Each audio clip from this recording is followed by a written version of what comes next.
The first thing to say is that this area, and Britain generally, was thoroughly Romanized. We're very used to the kind of idea that we are here sat on the corners of the Roman Empire and nothing was much done with us. But it's not the fact.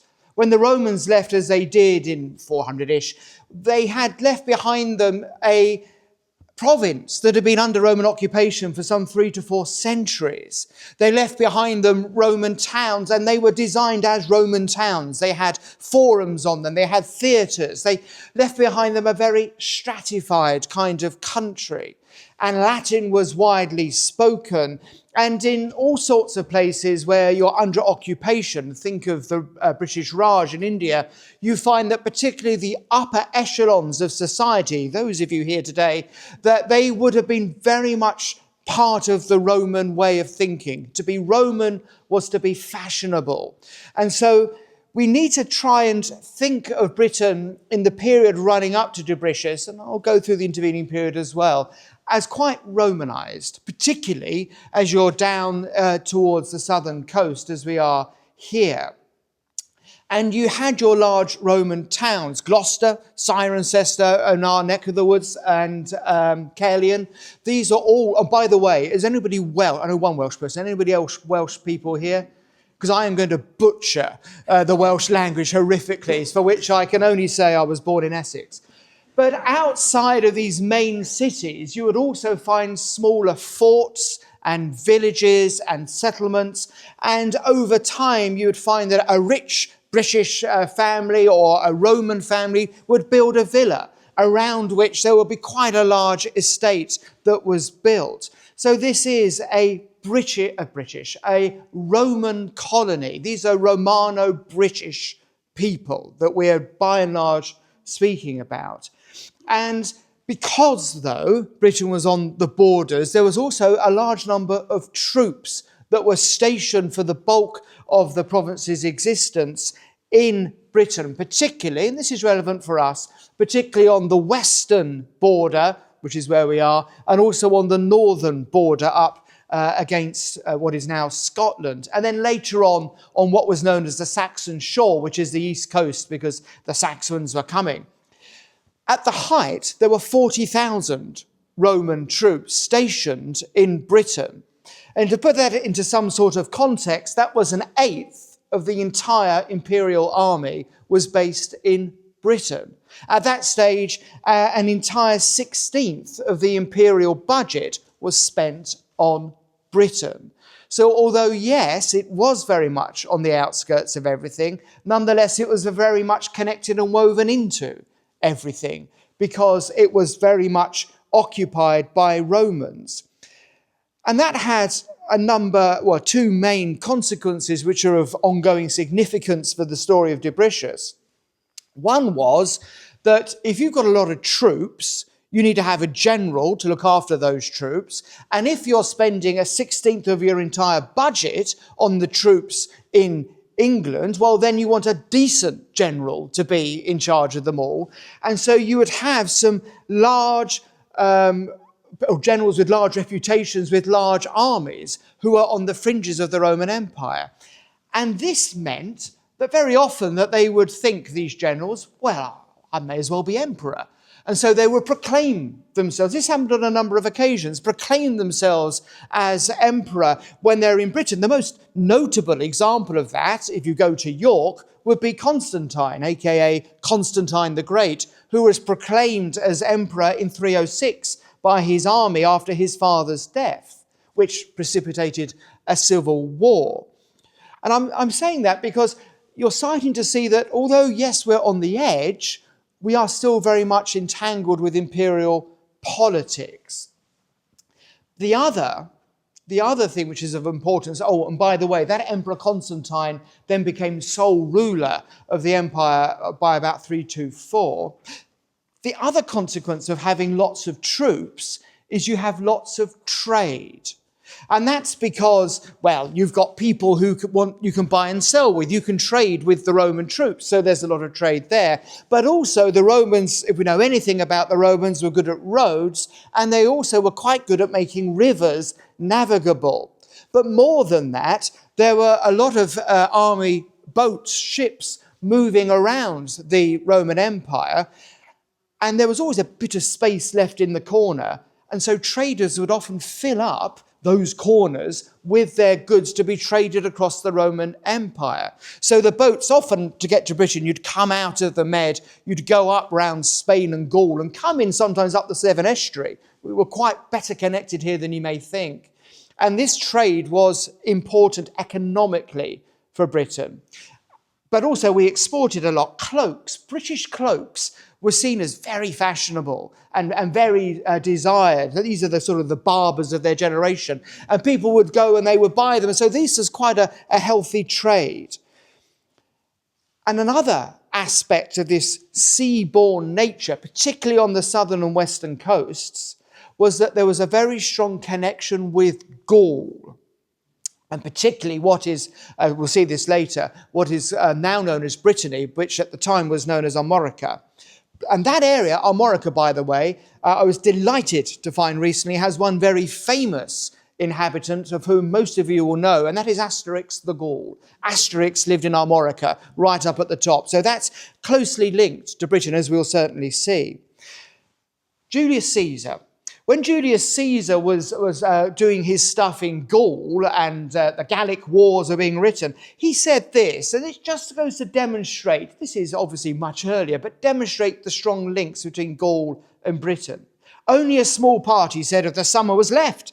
And in these regions, as all Gaul has a northerly aspect, the winters are early. But for all this, Caesar was intent upon starting for Britain. He understood that in almost all the Gallic campaigns, succour had been furnished for our enemy from that quarter, which is to say that the British would come over the Channel to support the Gauls when the Gauls are fighting against the Romans. There were strong bonds of kinship between Gaul, particularly the northern part, obviously, and Britain, obviously its southern part.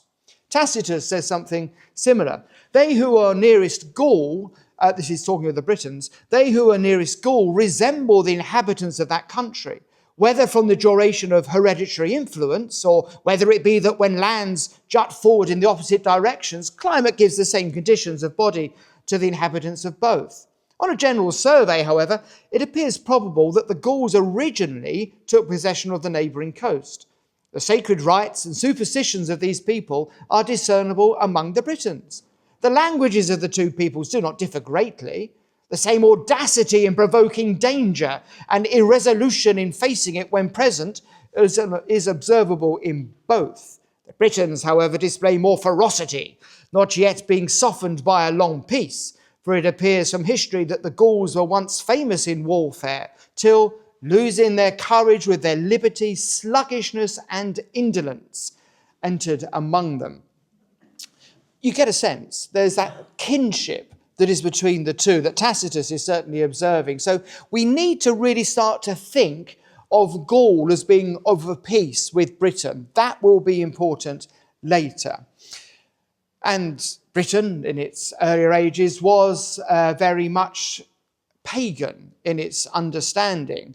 And there was paganism throughout the nation there. And there was a temple that was built to Nodens, a Celtic deity, in Lydney. Still there, you can visit it. Don't worship, but you can still visit it there in Lydney in the forest. And in excavations, archaeologists have recovered over 8,000 coins from that site that was built in the very late 4th century. So it didn't operate for that long, but was clearly very popular. Caesar, though when he's dealing with the Druids, writes, it's believed that their rule of life was discovered in Britain and transferred thence to Gaul. And today those who would study the subject more accurately journey, as a rule, to Britain to learn it. So a close link in religion as well as in culture. Well, that's kind of not surprising. But these two things hold together. So I've tried, am I winning? I've tried to paint a picture of a Britain that is, yes, on the edge of the empire, and so has lots of troops stationed there, but nonetheless is very much embedded within the empire. The governors of Britain came from right across the Roman Empire. Troops would have come from across the Roman Empire. It was embedded in the Roman Empire. Caesars were proclaimed, emperors were proclaimed in Britain from the Roman Empire. Very much linked to Gaul on the mainland of the empire, and having a strong, which is not surprising, pagan background as well. That's the kind of high point of Romano-British culture. Am I winning? Are you with me on that? Good. So, the slow decline. The Gauls, the barbarians, I should say, start to have incursions into Gaul. We start to find that there are more and more invasions of Gaul by the barbarians and also of northern Italy. And because of that, you're starting to get troops being moved from Britain down to the borders in Gaul, where frankly they were needed more urgently. And because the troops went, the trade started to break down as well. The British, we can see again from archaeological evidence, begin to focus more on domestic markets rather than overseas markets, all this without tariffs. And they started to focus more on the domestic markets that they had. And this, in turn, led to the rise of dominant local Romano-British figures. It happens when you trade, you get your ancient Mr. Biggs, who are there, not the Biggs family in Woolhope, but Mr. Big, who will go and they will sort of control the trade. They'll build up the wealth. Families become important. But, and you can see the inevitability of this, the troops are moved from the northern and western borders to go and deal with barbarians down in Gaul and North Italy. So the Scots, who confusingly at that stage are living in Ireland, and the Picts, who are living in Scotland, start to think, well, it's now a soft border, so they start to carry out raids. A lot of money is then spent trying to build up the defences against those sorts of raids, and sometimes that's got to be quite coordinated. And the cost of this was high, and so the money was being spent there, not on trade, not on goods. And by the 360s AD, obviously, the economy is faltering. And the archaeology would tend to suggest that trade pretty much comes to an end in that last sort of quarter of the 4th century. We can certainly see that repairs are not being carried out on villas after that sort of time.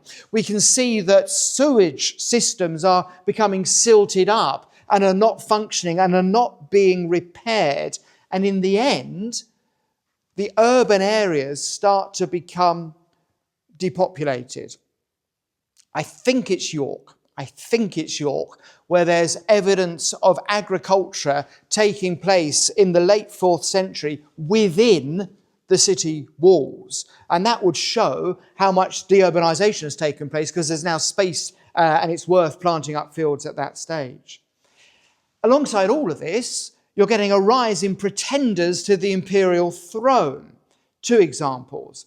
In 383, the terrifically named Magnus Maximus, the greatest of men, who was a military commander in Britain, remember I said there was this bit of a cycle, declared a breakaway Roman Empire. It was a sort of an early proto-Brexit, if you like, but he took with him a lot of Gaul and others and set up his headquarters in Trier, taking troops, those that were left in Britain, down with him to do that. Constantine III, another usurper in 407, moved out the remaining troops in Britain to deal with barbarians who were crossing the Rhine. And at that stage, really, you can say the Roman occupation comes to an end. And that, again, it would seem, is when the Anglo-Saxons turned their gaze to Britain, because it was a soft target. Now, people tend to suggest now with the archaeological evidence and all the rest of it, people would tend to suggest, and there may well be a lot of truth in this, that there is no real evidence of wars or of much violence initially, that you seem to get Britons and the Anglo-Saxons sort of living alongside each other up until about 520. The settlements begin at around 470. But nonetheless, there is also other evidence which suggests that there was rather more trouble. So Gildas, who we'll hear from once or twice, writes, late 6th century, writes of this period with Anglo-Saxons, for the fire of vengeance justly, he took a dim view on many of the clergy of the day, for the fire of vengeance justly kindled by former crimes spread from sea to sea, fed by the hands of our foes in the east, and did not cease until destroying the neighbouring towns and lands, it reached the other side of the island and dipped its red and savage tongue in the Western Ocean. In these assaults, therefore, not unlike that of the Assyrian upon Judea, was fulfilled in our case what the prophet describes in the words of lamentation. They have burned with fire the sanctuary, they have polluted on earth the tabernacle of thy name. And again, O God, the Gentiles have come into thine inheritance, thy holy temple has been defiled, etc. So that all the columns were levelled to the ground by the frequent strokes of the battering ram, and all the husbandmen routed, together with their bishops, priests and people, whilst the sword gleamed and the flames crackled around them on every side. It's an early witness. Now, who knows which it is? And it's probably fair to say some mixture of the two. But it is clear that you've got a wave coming in from the east of settlers, whether peacefully, whether violently, then nonetheless they are settling and they drift westwards. They don't quite get to here, but that's for later. As all this deurbanisation takes place, as the cities begin to be abandoned, quite interesting, old hill forts started to become repopulated again. And local populations would coalesce around a local sort of warlord or a big figure and his family. Some local Roman forts, which still had some troops in them, well, they would just sort of been abandoned. They would carry on as before, having some sort of region forming around them. And you started to get these regions across the country forming around these local large and important families and warlords. And certainly in the West, the memory of Rome remains. And there's evidence that Latin is still spoken, because the inscriptions that you get on monuments, particularly in the West at this time, are in a kind of vernacular form of Latin. It's not the high classical Latin of the textbooks, and it's not well polished, but it suggests that this is a living form, therefore, of the language that is still being used. Local Roman customs would carry on where the Anglo-Saxons hadn't quashed them, so in the West, and hierarchies remained. And in the West, I'm going to talk a little bit more about the West as well, because that's where we are, therefore it's important. Because it was never hugely urban, it had some cities, but wasn't hugely urban under the Roman Empire, it actually survived better because there wasn't the kind of catastrophic deurbanization that took place in the East, because there wasn't that many cities to begin with. There weren't that many cities, and they were less reliant on them. So we find some estates continue to exist. Yes, with local people operating them instead. We find that there is some trade with Byzantium and the wider Roman empires. It can be seen at excavations from this period at Tintagel and Dinas Powys in Glamorgan. So the West kind of carries on pretty well. It doesn't suffer the fate of the East. Because there was less threat from the Anglo-Saxons, they didn't really get much further than Gloucester. And so this area here was pretty safe from it. And much local Roman custom survives. We can see that from gravestones. We can see that from the burials. It's not pagan burials. These are Christian burials which are taking place. In fact, there was an excavation near Llandough, looking somewhere, near Cardiff. And these burials had small white quartz stones with them. It's quite a feature there. Why? Well, it would appear that it's a reference to Revelation 2:17. He who has an ear, let him hear what the Spirit says to the churches. To the one who conquers, I will give some of the hidden manna, and I will give him a white stone with a new name written on the stone that no one knows except the one who receives it. So there's a kind of sense of an ongoing Christianity in this area. This is important. We'll come back to that. But having said that, a lot of Britons did emigrate, particularly those under Saxon influence and not liking that, but also from the west, did emigrate down to Armorica, what is now Brittany. And it's clear that there were close contacts, particularly in the church, between that peninsula and our sort of area, going up the Severn Estuary into these regions.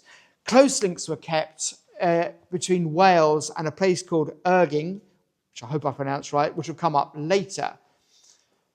But just before we move on to other things and then come back to that period, this is a poem composed in the 8th or 9th century, and it describes a kind of still ruined ex-Roman empire where things have gone and been abandoned. It captures up that sort of sense of desolation.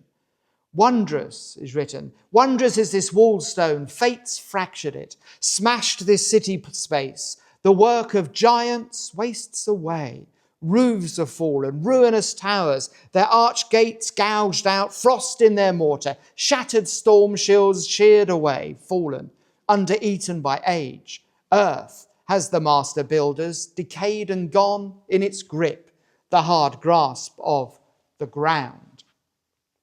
So, as I take a sip of water, is that sort of, have you got a kind of sense of what is going on in that sort of period? This is all the run-up to our chap, so this is why it's important you get some sort of understanding. Right, to Christianity. And Christianity under the Romans and then through this sort of period. This is where we're beginning to focus more tightly down. Christianity would appear to have come into this country alongside the early Roman garrisons. Remember, I'm saying troops are being moved from all around the Roman Empire to various places. Well, Christians would have been amongst them.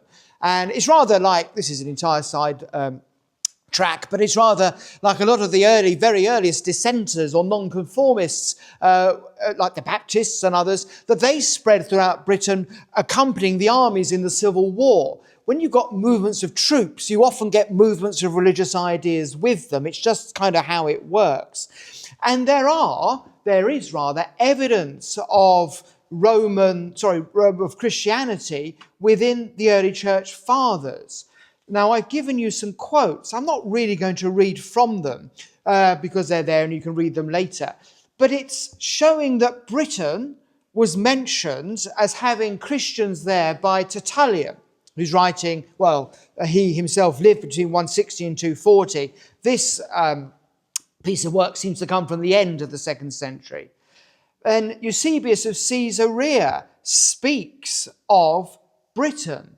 And often it was done in a way to say, my goodness, how great and terrific and global this religion is. No local God have we. Look, Christianity has spread even as far as Britain, sort of the ends of the earth. But it is mentioned by these people. And Athanasius mentions Britain, and he's writing much later. This is from 363. He mentions Britain, but he mentions it as some part of the Christian church which has remained faithful. I will read some of that. For know, says Athanasius, most religious Augustus, he's writing to the emperor, that these things have been preached from time immemorial, and this faith the fathers who met at Nicaea confessed 1700 years ago this year. And to it have assented all the churches in every quarter, both those in Spain and Britain, and the Gauls and all Italy and Dalmatia, Dacia and Macedonia, Macedonia and all Greece, and in all Africa and Sardinia and Cyprus and Crete, as well as Pamphylia, Lycia and Isauria, and those in Egypt and the Libyans, Pontus and Cappadocia, and those near at hand to us, and the churches in the east, except a few, these are baddies by the way, except a few who hold with Arius. Another bishop, which one? Yes, I've got it right. Hilly of Poitiers, writing roughly the same sort of time. He writes to bishops here. To the most dearly loved and blessed brethren, our fellow bishops of the province of Germania Prima, Germania Secunda, Belgica Prima, Belgia, etc., etc., etc., all sorts of places, and the bishops of the provinces of Britain, Hilary, the servant of Christ, eternal salvation in God our Lord. Praise God for the unshaken stability of your noble hearts, for your firm house built on the foundation of the faithful rock, for the undefiled and unswerving constancy of a will that has proved immaculate, and so on. Why am I saying that? I'm trying to counter the idea that you have in Britain some sort of version of Christianity forming. There doesn't seem to be any evidence of that. The Christianity that was being practiced in Britain was the same as the Christianity that was being practiced in Libya, in Syria, and in other parts of the world. That is just how it was at that stage. And because of that being tied into the church, it also does mean that Britain suffers some of the fates of the church worldwide. Diocletian, who unlaunched a wave of persecution in 303, that wave of persecution washed up on our shores as well. So, I will read just an extract. There's more there. You can read it at your leisure. But Gildas, remember Gildas, the chap who took a dim view of most things. These rays of light, he wrote, were received with lukewarm minds by the inhabitants, but they nevertheless took root among some of them in a greater or lesser degree until the 9 years' persecution of the tyrant Diocletian, when the churches throughout the whole world were overthrown, all the copies of the Holy Scriptures which could be found burned in the streets, and the chosen pastors of God's flock butchered, together with their innocent sheep, in order that not a vestige, if possible, might remain in some provinces of Christ's religion, and so on and so forth. So you have got Britain, for better and for worse, tied in to the religious network of the church at the time. Now, Constantine, remember him? Remember the chap proclaimed emperor up at York? Well, he was converted. And when he was converted, Britain then soon found itself involved in the wider affairs of the church. Because now when your emperor is Christian, well, that kind of takes the edge off when it comes to persecution. But also he has the power to start to call councils. So early on, before even he's taken over the whole Roman Empire, he's calling councils. And we find that 3 British bishops attended the Council of Arles. And one of them, called Adelphius, may well have come from Caerleon. Maybe Lincoln, but probably Caerleon. So the British bishops are taking part in councils of the wider church. This is an area which is fully involved. In 323, Christianity ceases to be illegal, and the Emperor Theodosius later in 380 issues the edict which makes Christianity the official religion. Now that might be seen as a good thing, because it means the persecutions have stopped. It means that the state is now protecting and helping the church. It means that the churches are thriving because they're fashionable. But it did also mean that the nature of Christianity changed utterly. This is relevant. Because you lose martyrs. People used to be martyred for their faith. Think of Diocletian and those persecutions there. But people are no longer being martyred for their faith. And not only that, things are getting soft because Christianity becomes fashionable, becomes a state religion. You start to have its bishops being appointed by monarchs and kings and things like that. And that's not good. How could that prosper? And you end up with a church which becomes rather soft. And I put 2 quotes there, one from Eusebius, one from Basil, but both lamenting the fact that the church is growing lax as it grows fashionable. It's losing its edge. It's becoming less Christian and becoming more established. And there's a response. It's called the flight to the desert. There's a response beginning in Egypt around all of this. And where people start to, I think the best way of trying to encapsulate it is they start to live out as living martyrs. These are the early monks, the early hermits, men and women who go out into the wilderness to live lives of great austerity and asceticism. And they become greatly prized. People would go out and ask for a word of wisdom, and a word of wisdom would be granted them. And then they'll be collected up. We still have the collections of these words of wisdom. Why I'm saying that and why it's important for Dubricius, I am getting to Dubricius, is because monasticism becomes the kind of engine of the church at that stage. It becomes the primary force around which the church refashions and reforms itself. It acts as the counterweight to the imperial favour in the church, the two lungs working together, if you like, such that even now the Orthodox churches in the East will still only appoint monks to be their bishops. And that hold of monasticism still very strong in the East, still very strong within Roman Catholicism. We've got the second consecutive pope just been elected from a community, from an order.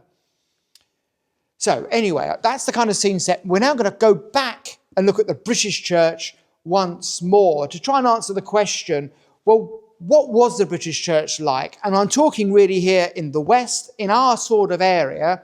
What was it like as the Romans left? So in other words, what's the sort of thing that Dubricius will be coming to encounter a century or so later? Well, we know some things. There was another council called in 360 in what is now Rimini, and all the bishops, it said to them, don't worry, we shall pay your expenses. Put in your chitty, approved form C7, and we will pay your expenses. Not a single bishop took up the offer, because that would have been humiliating, wouldn't it? Apart from the 3 bishops from Britain, who all put in form C7 and asked for their expenses. So we wonder whether, therefore, the church within Britain may have been rather harder up. Remember, this is the time of economic collapse in Britain. We also know that the church is beginning to grow in Armorica, what is now Brittany, with its strong links back to the church, particularly in Wales, because on the island as a whole, in Britain, it was towards Wales that you had a real stronghold of Christianity. Remember the Severn Estuary going up, and therefore North Somerset and South Wales opposite. That whole area going up to Gloucester is a great trade route. It's the M1 of the ancient world. And so this is a very important area. And we know from the archaeology that we start to see hilltop shrines being converted to Christian use. And pagan sites, even in the Forest of Dean, are starting to stop being used at around 420.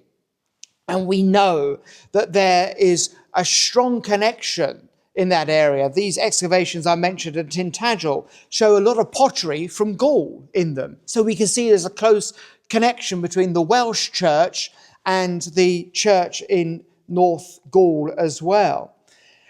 And there are also patterns of missionary activity between the two. So in 429, we're inching towards now Dubricius, Saints Germanus of Auxerre and Lupus of Troyes go to Britain to combat the heresy of Pelagianism. I mention in passing that possibly the most famous Welsh theologian that has existed was an arch heretic, Pelagius, and who fell out roundly with St. Augustine. The idea being, the debates really being about how much is our salvation down to the grace of God, how much is it down to the hard works and the efforts and our own sinlessness. Pelagius argued that each one of you, could live a life without committing a single sin. You could just be perfect if you just tried hard enough. And Augustine said, well, I don't think it's quite as easy as all that. That, in essence, is the kind of debate. It was rather more heated, but there we are. And why that's important is because, well, it's clear that the church on the continent, as we would say, on the mainland Europe, is still having these patterns of authority back and forth with the church in Britain. But also, it shows that the British church is involved in the life of the church is more generally and very much connected. It also shows that at this period, the form of Christianity that exists in Britain is strongly recognisable to Christians throughout the Roman Empire, because there's bishops moving back and forth and around and about and so forth and so on. There's a strong tradition that Germanus was sent by the Pope at the time to Britain. And it may well be that it was these visits, this is speculation, which started the great tradition of monasticism in Britain, which is again hugely important to the story we're telling. Because St. Germanus trained another man, and this is where I'm really going to start mangling things, St. Ichtud, probably 2 L's, it's probably isn't it, if I'm getting somewhere. So St. Ichtud, probably he was born in Armorica, born in that bit of Brittany, and he went on to found the main monastery in what is now Llantuit Major, which is sort of Newport sort of area. And this becomes a large and important monastery. Again, it's on the coast. So you've got good connections to the rest of the Roman Empire. And a number of disciples, important people, gather in this monastery, including St. Paul Aurelian, St. Samson, who both were foundational in setting up the church in Armorica. St. David also, by repute, studied there. So by the 6th century, we're getting closer, by the 6th century, Christianity in Britain is solidly monastic in flavour. I'm not saying that everybody was a monk or a nun. I am saying, though, that the leading Christians in the areas would have been monks and nuns, that monasteries had a huge influence on maintaining Christianity, because these aren't inward-looking foundations, these are outward-looking, as we'll see, and missionary foundations. So these monasteries become centres of missionary activity. They're big. We're talking of many hundreds of monks, up to 1,000 sometimes by repute. This is the main place where preachers are sent out from, where the sacraments, talking about baptism here, but also communion, are administered. They found many churches. Abbots tend to come from important families, as has often been the case throughout the Middle Ages as well. And the monasteries had, at least in principle, a kind of ideal of austerity and simple living. And due to their influence in Britain, and this seems to be particular to Britain at this stage, there's a growing emphasis on the practice of penitence. You have sinned, and you will do penance to show your sorrow for your sin as a way of almost, not quite, but almost restoring yourself to God's favour. It didn't say that, but a way of demonstrating that you are longing to be back in God's favour. And so you would practice these penitential acts. That's growing at this time. So Christianity in this area is monastic. It's still recognisably part of the Catholic Church. And it's also no cheap religion. It is austere and it is hard working, and it's well linked to, as I say, northern Gaul, Armorica. As it happens, we know that in 461 there was a British bishop based in Armorica. We know that the earliest surviving accounts of the Welsh saints come from Armorica, clearly a very close link. We know that at another council in 463, they appointed a Briton from the island of Britain to be a bishop in Armorica in Gaul. So there's this close kind of link between the two. And then the final thing before we get to Erging, the rise of Erging itself, and that's important, the final thing then is an idea of the remembrance of the saints growing at this time. I'll just leave it pretty barely there, but just to say that this idea of remembering the great Christian leaders happens across the Christian world at this time, but Britain's part of that. It starts to become important to be able to look back to an important Christian figure who is very important in your local life. Often very, very local saints you would have, very particular to certain areas. But think of all of those places that you know in Wales and in Herefordshire that begin with Llandaf being the obvious one, but many, many, many others. The Llan shows that that was a church dedicated to a particular local saint, the second part of the word Daf, or David. I'm saying all of this because I'm wanting to assert the absolute incontrovertible truth that by the time St. Augustine of Canterbury pops along into the East Coast in 597, sent by the Pope to reconvert Britain, that this little bit of Britain needed no reconversion at all. Thank you very much. We were getting along quite well. So, are we there? One more important step, and then Dubricius's 3 lines, and then we're pretty much there. The Romans go. Remember they're going. Remember how we said that what would happen is that large, important families would grow up, often surrounding a local warlord or influential person. One of these kingdoms is Erging. I'm going to pronounce it Ergyng, which is a word lacking. It hasn't got enough vowels in it, so I'm assuming it's Erging, something like that. Anyway, you will probably know it. It morphed a bit, but as Archenfield.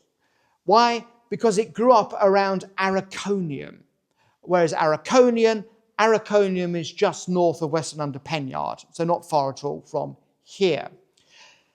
Now, Arconium was quite an important Roman town. A lot of the metal that came up and the products of the mines of the Forest of Dean would find their way up to Arconium. There's evidence of a lot of ironworks being carried out in that area. It was often thought that actually the Roman troops would make their way over to the Welsh borders over here to stand up and to guard the borders, and they would have their weapons fixed or made even at Arconium to get them ready to go off into the west and the wilds of Wales.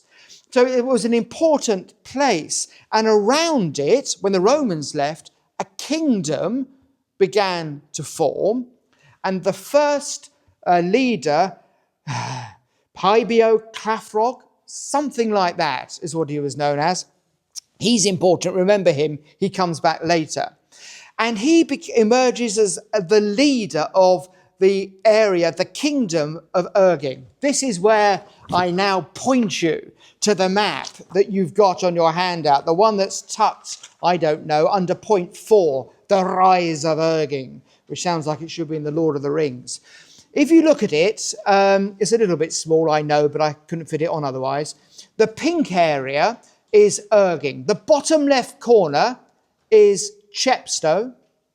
It goes up on the left-hand side. We're going up the Welsh border to Monmouth and makes itself really now pretty much along what is the Welsh border up towards Moccas at the top left corner. More of Moccas later, that's important. And then makes its way across, crossing the south of the Wye, so it doesn't go up into Hereford, but does go up, skirts under Hereford, pops up to around Bodsbury, makes its way down to Gloucester, and then down the Severn. It's quite a chunk of land. It's got the forest in it and all sorts of... Has it? Yes, I think it has. I'm looking at a man who would know. And all sorts of good things like that. And this kingdom lasts up until the 7th century. So throughout our period, when the Mercians took Hereford and they reduced Erging down broadly to the region between the Wye and the River Monnow. It's kind of reduced down there, and that's when it becomes quite commonly known as Archenfield. Archenfield is a curious kind of half Welsh, half English, mainly Welsh kind of area. It was Welsh in its language, it was Welsh in its customs, it was Welsh in its laws. It was administered from Kilpeck Castle, which was a castle in Kilpeck, and it wasn't ever counted as an English hundred. We're in the Greytree hundred now, by the way, but that area was never really counted as a hundred in the same way.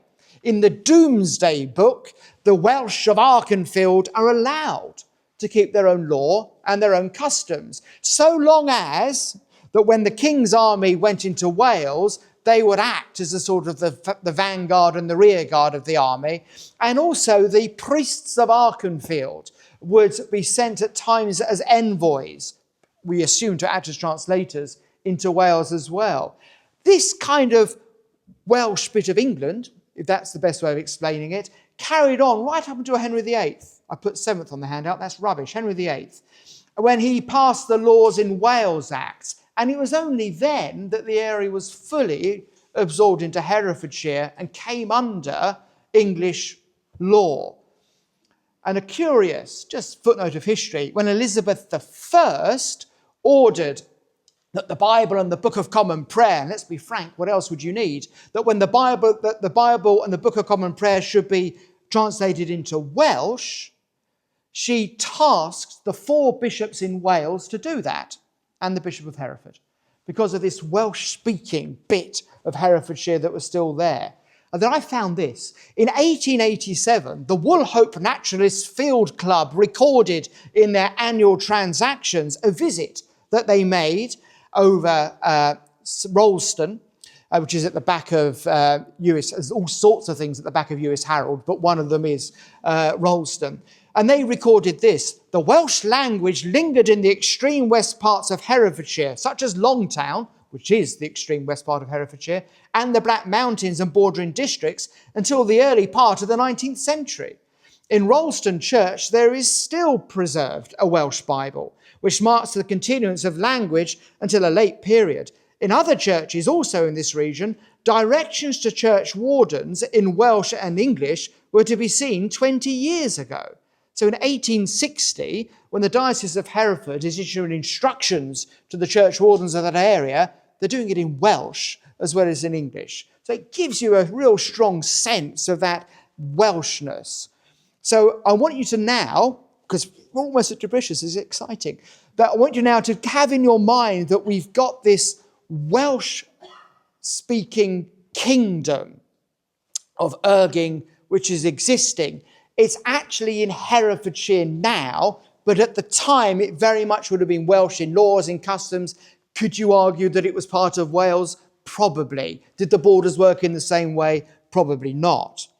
But that area, continuing in its Christian and its monastic flavour, is the area where we find Dubricius, or if you're Welsh, Dyfrig. So what do we know about him? He first appears in the life of Saint Samson. Now remember, I'd said to you that when Germanus came over from Gaul, he taught Saint Illtyd. Saint Illtyd himself has a pupil, Samson. Samson was one of the 7 saints who went and founded Armorica. So they write something about him down in Armorica because he's one of their boys done good. And in his life, they're talking about his period at this monastery. And Dyfrig appears, or Dubricius appears, and he ordains Samson as deacon at that monastery. Later, he's found staying during Lent on Caldy Island, it's just mentioned, and whilst he's there, he finds Samson is also there in the monastery, and he appoints him as a cellarer. The cellarer had died, he appoints Samson to take over that role, even though it's not his monastery. And then later, on the death of Poirot, that's an entirely different thing. Pyro, I'm trying to say. Dubricius calls a council to choose a successor to Poirot, not Poirot, and that successor is Samson. Then the third and final appearance, those two are conflated together, comes again at the beginning of Lent, where 2 bishops need to be consecrated. A third bishop, though, is needed. And so an angel appears to Dubricius and tells him to make Samson this third bishop. And because of the way the Christian calendar works, it would appear that we can calculate that this happened in 521. So that gives us a date for Dubricius. And it also gives us a kind of flavour of how he was viewed. Because he's clearly a man of great authority. He just shows up in these places and ordains people. Nobody says, what are you doing? He just does it. And he is seen to be a real place of authority. He's called Papa. We still call somebody Papa to this day. It's called the Pope. But he's called Papa in these things. He was clearly a father figure to the church there at that time. He's referred to as a bishop. And it's clear that he had great seniority at that stage. So we can see that Dubricius was an important man at that stage. We also should note that this is a very early dating. As I said, this comes from the late 7th or early 8th century. So we're talking about the late 600s. So it's very early. And because this is the life of St. Samson, they've got no reason to big up St. Dubricius at all, because they're focusing on somebody else. He's just playing a bit part. So we can take this as a pretty solid piece of evidence of how Dubricius was viewed at the time as hugely important to the church, such that he was called Papa and was happy to go around ordaining people. Then we come to the Book of Llandaff, the dodgy Book of Llandaff. Now, not all of it is dodgy. but it's trying to, and we'll come to this later, fulfill a certain purpose. So this is now, fast forward, we're now in the early 12th century, though most recently scholars, Ben Guy, there's one, has argued that the traditions that we find in the Book of Llandaff come from an earlier, now lost, biography of Dubricius that comes from Moccas in Herefordshire. We'll see why that's important in a minute. So we might see that these traditions here recorded about Dubricius come from early Herefordshire sources, which are then collated together in the Book of Llandaff. Other scholars would say that the whole thing is made up, but there's no romance in their souls. Those scholars who have more romance in their souls like to think this is utter sort of copper-bottom truth. Now, this is the life of Dubricius comes in here, in part of the Book of Llandaff. In there, it says that he was made archbishop by St. German, which seems slightly odd. The dating doesn't quite pan out. But it shows that he has authority over the whole of South Wales, including Erging, our area. So it's clear that he's there being seen as an archbishop, an important person. This is a slight chunk, but I am going to read it because A, it's a tale of daring do, and B, just to give you a flavour of what these early the 12th century lives were like. There was a certain king, we read, of the region of Erging. You see why I had to spend time explaining what that was. Named Pybio, called Clafrog in British, but Spumosis or Frothy in Latin, who went on an expedition against his enemies. And returning from there, he ordered his daughter Ephrodil to wash his head for him, because he dribbled a lot. This is important later.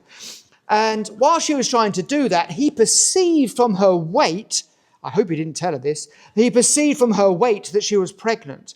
And as a result, the king, brought to anger, commanded that she be shut up in a leather bag and cast out into the river so that she might be borne away to wherever fortune might wish. And it happened in the opposite way. For however many times she was placed in the river, the same number of times she was driven to the shore, guided by God. Now, for that reason, her father, feeling indignant, dispatched her to be burned in a fire, since he could not drown her in the waves. This is all taking place in Madley, by the way. And so a pyre was prepared into which the girl could be thrust while still alive. But when morning came, the messengers who had been sent by the father to discover if anything remained of his daughter's bones found her holding a son in her bosom, whom she had borne next to a rock.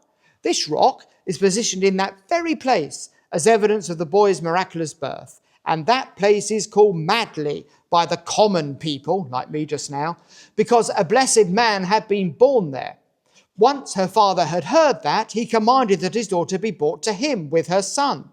And after they came to him, the boy embraced him with motherly affection, as is wont to happen, and, kissing him, touched his grandfather's face and mouth with an infant's unsteadiness. This is becoming touching in the telling. Nor did this happen without divine permission, for by the touch of the infant's hands, his grandfather was cured of the incurable malady under which he had laboured. For he would discharge drivel from his mouth continuously, which two servants without any respite were scarcely able to wipe away with towels. After he realised that he'd been cured by the infant's touch, he rejoiced excessively, like someone who's been in a shipwreck when he comes into a port. And though at first he'd been a roaring like a lion, he afterwards turned into a lamb, and he started to love the infant more than all his sons and grandsons. And with regard to that place, Madley, that is Mat, good, le, place, thence Matley, which is good place, he made it hereditary, along with the whole island, which took its name from his mother Ephrodil, that is Innis Ephrodil, or Ephrodil's island, which is called by others Maes Mel Lochum. So you get a sense of the flavour. Now, this chap, remember, he was the one who founded Erging. This tradition, therefore, places Dubricius as his maybe not particularly wanted originally grandson.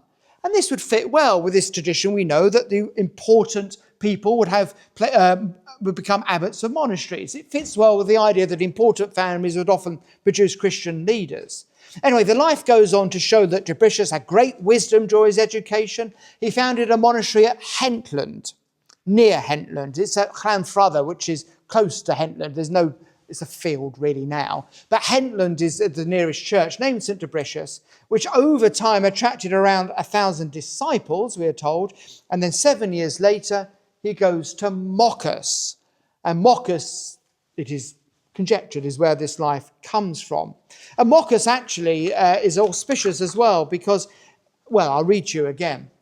The place that you have proposed and chosen, see to it tomorrow, this is a vision that Dubricius has, see to it tomorrow that you search it throughout, and wherever you find a sow of white colour lying down with its piglets, in that place, found and established in the name of the Holy Trinity, a dwelling place, along with an oratory. In Welsh, moch means pigs, and hros is place, moccas, and there it is still to this day. And then we read as it carries on that Dubricius grows old and grows weary and retires to Bardsey Island, a place which was known as the Rome of Britain, a place of great pilgrimage, and many, many holy men would live on the island. That's why it was a place of pilgrimage. Over 20,000 saints have been buried on that island. And that is Dubricius's resting place, until they dug his bones up and moved him to Llandaff, to the cathedral, which is where he is now. Why did they dig him up? Well, this is where we come to another interesting part of this story, because the Book of Llandaff, which is, remember, in the late 12th century, records a number of land grants. Did I say late 12th? Early 12th, I meant. Contains a lot of land grants. So in this, there's recorded the life, but also copies of, I grant this land of so-and-so to Dubricius, I grant this land over here of Moccas to Dubricius, and so on. So there's lots of these things, which again, scholars argue about how old are they, but many would argue they are authentic. They do seem to come from the 7th century originally. But collating all of these together with the life of Dubricius at Llandaff seems to be part of a power grab. It seems to be part of the politics of this time. Because, you'll remember, in the mid-11th century, Griffith ap Llywelyn attacked and laid waste to Archenfield. Boo to him. And he sacked Hereford itself in 1055. The Welsh came and sacked Hereford.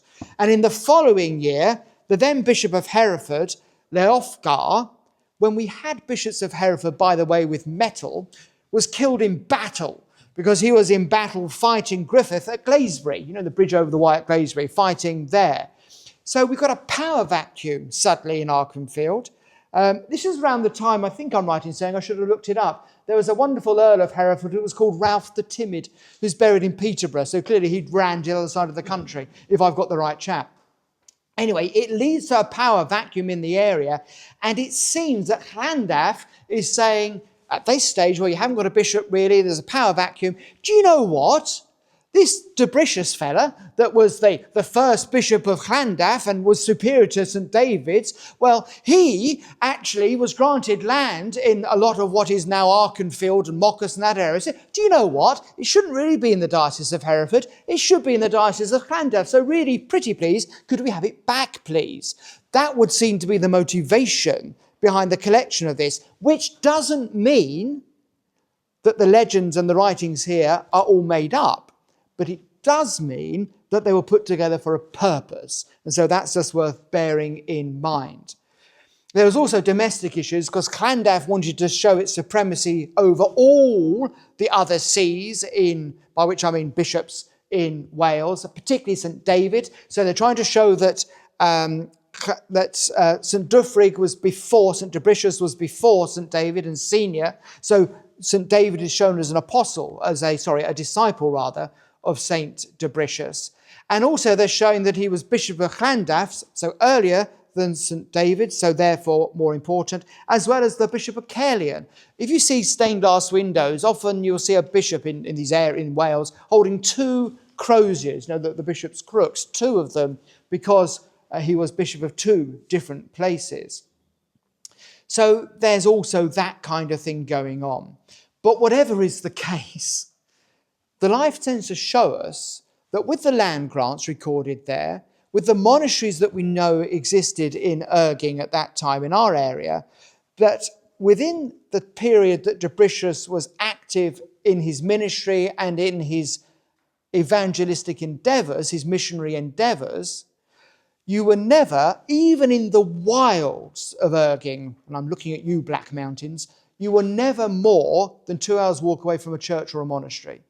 So we lament the fact now in the good old Diocese of Hereford that we've got far too many churches. It would seem that it was always the fact that this area was populated very early on with a large number of churches. And that map I put in earlier of Erging over the page, those are churches which are linked to St. Dubricius, because either, if they're in italics, they got Dubricius in their name, I'll come to Woolhope in a second, or Moccas and Hentland is where we know he was, and Archenfield was the important place. The first chapel church in this parish, Woolhope, was called St. Dubricius. It was down at Lower Bucknell, so that's why we like to see ourselves as caught up in part of this story as well, which is why we claim our founding to about 1,500 years ago. Anyway, getting towards the end, there's another manuscript, late 12th century manuscript Vespasian A14 as it's known, and I'm afraid the chap who did that copied the homework of the life that's in Llandaff is pretty much the same, so we'll just ignore that. And then the life of Dufric by Benedict of Gloucester, which is terrific, because he's been reading Geoffrey of Monmouth, who is terrific. And so now we find that St. Dubricius is crowning King Arthur. So that's just terrific as well. But here we do need handfuls of salt, I'm afraid, because Geoffrey of Monmouth tells a good tale, but sometimes the tale grows rather in the telling. So, as I come into land, and then we can have some questions if you want, what am I trying to prove through this?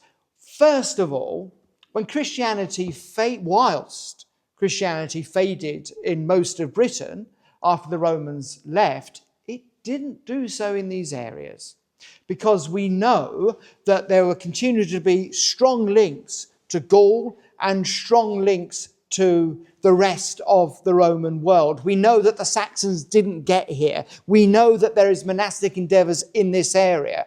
And we know that the networks of Roman roads are dotted with churches of early foundations. So Christianity was strong relatively, but pretty strong in this area. And Roman culture was still prized and deeply embedded in this area. So Christianity continued in a form that was, as I said, recognisable to the rest of the Latin church. And we know that the language was still spoken, Latin, so that helped in missionary endeavours. And we know that missionaries were important and they were drawn from the ranks of the monasteries, and we can see where the monasteries were. So we know this is an active Christian area. So this isn't a church in exile, although there would be some, no doubt, who'd fled from the Anglo-Saxons in the east. This isn't, though, a church cowering in exile. It's a church that, because it's out of the reach of the Anglo-Saxons, seems to be quite self-confident and is playing its part in the affairs of the rest of the church globally. And we know that the church at that time was one that took sin seriously, one that was serious-minded in its religion and monastic in its flavour. It became very engaged with wider society, and from the ranks of nobles, many abbots were taken, and so it was very much embedded with these royal dynasties that came to the fore. Dubricius himself, well, we know that he was an important man. We know that he was somebody who was well respected at the time. He was somebody who was very much a leader of the church at the time, was a great church planter, was a great setter up of churches and parishes, and the evidence would seem to suggest, because of that dedication to St. Dubricius in this parish, that this area would have been part of that. And of course it would, because we're not far from Archenfield. We are very much in Erging in that way. And so all of this is to say that the Church of England, which likes to claim, even on its website to this very morning, that it was founded in 597 by St. Augustine of Canterbury, sent by Gregory to come and convert the English, that even though the Church of England claims that it was founded in 597, we can claim that we go back much further, which means that we were here first. And so we might just shrug off the yoke of our Canterbury overlords. That is it. Questions? Questions?